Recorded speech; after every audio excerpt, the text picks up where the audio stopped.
இது வந்து நம்ம அமாவாசை ஆனால் வணக்கம் இல்லைங்களா, அந்த அவுத்திக்கீரை தாங்க.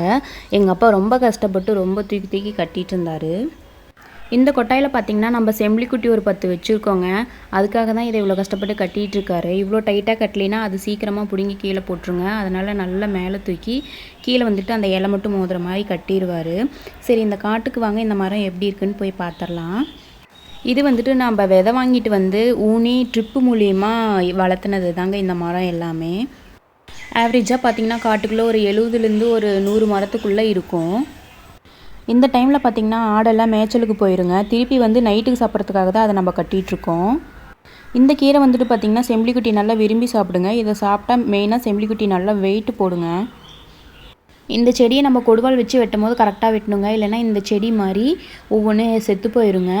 ஒவ்வொன்றும் வந்துட்டு பார்த்திங்கன்னா ரொம்ப ஸ்லோவாகவும் தலையும், ஒவ்வொன்று பார்த்திங்கன்னா செத்தும் போயிருங்க. இது ஏன் செத்துருச்சு அப்படிங்கிறது தெரிலைங்க. ஒருவேளை ரொம்ப ஓரத்தில் இருக்கிறதுனால கூட செத்துருக்கலாம், தண்ணி பற்றாமல்.